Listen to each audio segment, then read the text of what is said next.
वालेकुम प्यारे बच्चों, उम्मीद है आप सब ठीक होंगे और बखैर आफ़ियत होंगे। बच्चों, खूब दिल लगा कर पढ़ना है और मेहनत से अपना काम मुकम्मल करना है। बच्चों, आज सोमवार 3 मई 2021 को इस हफ़्ते हमारा जो पहला लेक्चर है वो हमारी 9th क्लास की मुताला पाकिस्तान का जो सबक नंबर 1 है, पाकिस्तान की नज़रियाती असास, उसमें शामिल जो उन्वान है टॉपिक दो कौमी नज़रिया, इसका मायनी और मफ़हूम, इब्तदा और इर्तका, ये आपकी किताब के सफ़ा नंबर 10 से 12 पर है। आज हम इसकी इबारत ख़्वानी करेंगे, ठीक है, और साथ साथ इसको समझेंगे। मैं पढ़कर आपको ये समझा देती हूँ कि दो कौमी नज़रिए का मतलब क्या है और इसकी इब्तदा बरे सग़ीर में कब से हुई और फिर इर्तका यानी इस नज़रिए को वक्त के साथ साथ तरक्की कैसे हासिल हुई, जीना बज़ीना ये कैसे आगे बढ़ता रहा। जी तो बच्चों, ये आपकी किताब का सफ़ा नंबर 10 है, ठीक है। आप अपनी किताब का सफ़ा नंबर 10 खोल लें और इस पे आप देखें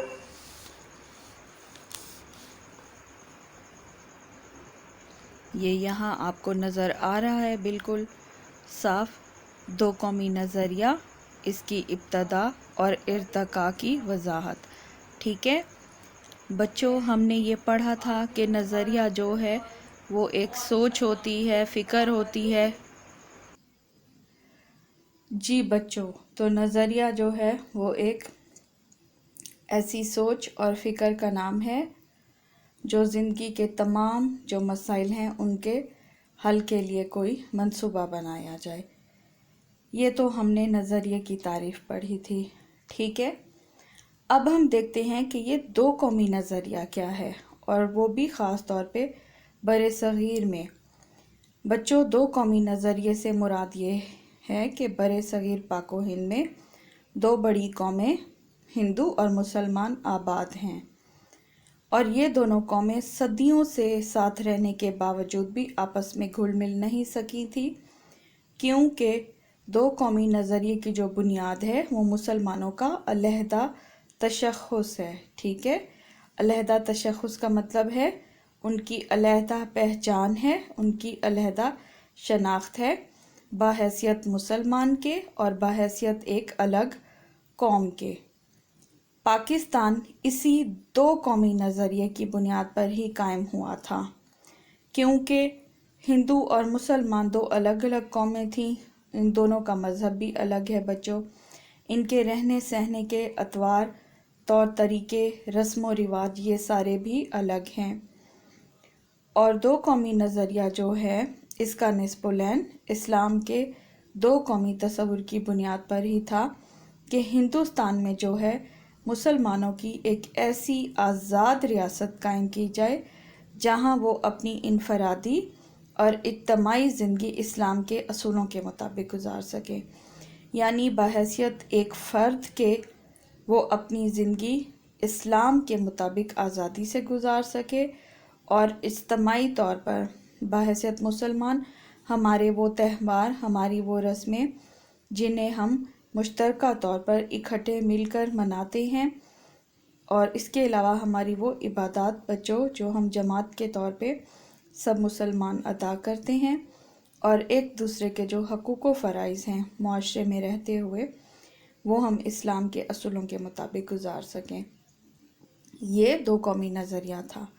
ठीक है। मैं फिर दोहरा देती हूँ, दो कौमी नज़रिए से मुराद ये कि बरे सग़ीर पाक व हिंद में दो कौमें आबाद हैं, एक मुसलमान और हिंदू। ये दोनों कौमें सदियों एक दूसरे के साथ रहने के बावजूद भी घुल मिल ना सकी थी और यही दो कौमी नज़रिया मुसलमानों का अलहदा जो है तशख़्ख़ुस और उनकी पहचान है। जी तो अब आप देखें ये सफ़ा नंबर 11, ठीक है। इस पे बरे सग़ीर में दो कौमी नज़रिए की इब्तदा। इससे पहले हम सफ़ा नंबर 10 पे दो कौमी नज़रिए का मायनी और मफ़हूम पढ़ चुके हैं, ठीक है बच्चों। اب ہم دیکھتے ہیں کہ برِ صغیر میں دو قومی نظریے کی ابتدا کب سے ہوئی تھی۔ یہ پڑھانے سے پہلے میں آپ کو قائد اعظم رحمۃ اللہ علیہ کا یہ فرمان یاد دلاتی جاؤں کہ بچوں، قائد اعظم نے فرمایا کہ برِ صغیر میں جو ہے پاکستان کی جو ابتدا ہے بحیثیت ملک کے، وہ اسی دن ہی وجود میں آ گئی تھی جب پہلا ہندو جو ہے وہ مسلمان ہوا تھا۔ تو آپ اس سے اندازہ لگا لیں کہ ان کے فرمان کی روشنی میں ہم یہ کہہ سکتے ہیں کہ برِ صغیر میں دو قومی نظریے کی ابتدا تبھی سے ہوئی تھی جب پہلا ہندو مسلمان ہو گیا تھا، اور اس کے مسلمان ہونے کے ساتھ ساتھ پاکستان کی بھی بنیاد ایک الگ ملک کے طور پہ سامنے آ گئی تھی۔ اب ہم دیکھیں باقاعدہ طور سے جو تاریخ کی کتابوں میں لکھا ہوا ہے کہ برِ صغیر میں دو قومی نظریے کی ابتدا محمد بن قاسم کی فتح سندھ سے ہوئی تھی، ٹھیک ہے۔ یہ آپ کو میں واقعہ بتا دوں کہ 712 میں جو ہے عرب نوجوان سپہ سالار محمد بن قاسم نے سندھ کے راجہ طاہر کو شکست دی تھی۔ بچوں، ہوا یہ تھا کہ جو سندھ کے یہ علاقہ دیبل تھا، اس کا راجہ طاہر وہ بہت ظالم تھا،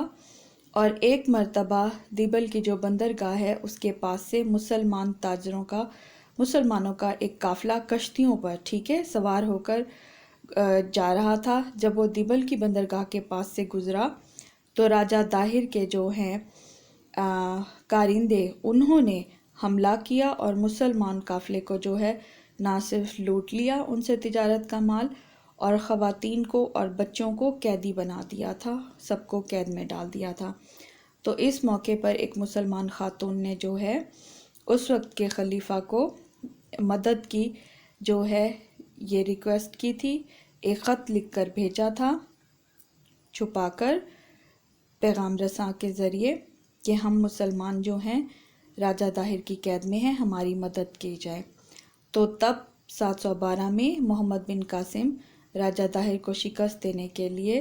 سندھ پر حملہ آور ہوا تھا، اور اس نے اس کو شکست دی تھی، نہ صرف مسلمانوں کو آزاد کرایا تھا بلکہ محمد بن قاسم کے حسن سلوک یعنی اس کے اچھے سلوک سے رواداری، اس کی جو برابری تھی، ایک جیسا رویہ مسلمانوں کے ساتھ، ہندوؤں کے ساتھ، اور اس کا جو انصاف تھا، منصف ہونا ہر معاملے پہ، اس نے مقامی لوگوں کو اس قدر متاثر کیا تھا کہ جو ہندو تھے یہاں کے، وہ اسے اوتار اور دیوتا سمجھنے لگے، یعنی وہ اسے اپنے لیے اوپر سے آسمان سے اترا ہوا ایک نعوذ باللہ ایک بھگوان اور دیوتا سمجھنے لگے، خدا کا روپ نعوذ باللہ سمجھنے لگے۔ یہ ان کی حسن سلوک، رواداری اور انصاف کی وجہ سے تھا کہ اس وقت کے جو ہندو ہیں وہ اسلام کی سیدھی، سچی اور توحید کی روشنی سے اتنے متاثر ہوئے کہ بخوشی دائرہ اسلام میں داخل ہو گئے تھے۔ یہ ہے ابتدا ایک نقطہ نظر سے کہ محمد بن قاسم نے جب سندھ کو فتح کیا تھا تو دو قومی نظریے کی ابتدا تب سے پڑ گئی تھی، اور پھر محمد بن قاسم کے ساتھ جو عرب آئے تھے تبلیغ اسلام کے لیے، وہ بھی مستقل طور پر بچوں یہاں سندھ اور ملتان کے علاقوں میں آباد ہو گئے تھے، اور انہوں نے بھی اسلام کی تبلیغ کی تھی۔ یہ اہم دو نکات ہیں جن سے یہ ظاہر ہوتا ہے کہ برِ صغیر میں دو قومی نظریے کی ابتدا کیسے ہوئی تھی، ایک محمد بن قاسم کی فتح سندھ کے ساتھ، اور دوسرا جو عرب آئے تھے تبلیغ اسلام کے لیے محمد بن قاسم کے ساتھ، وہ یہیں آ کر آباد ہو گئے اور انہوں نے اسلام کی تبلیغ کی تھی۔ اب ہم دیکھتے ہیں کہ برِ صغیر میں ہندوستان میں بچوں کون کون سے مسلمان خاندانوں نے حکومت کی تھی، اس کی تفصیل میں آپ کو اگلے لیکچر میں سمجھاتی ہوں۔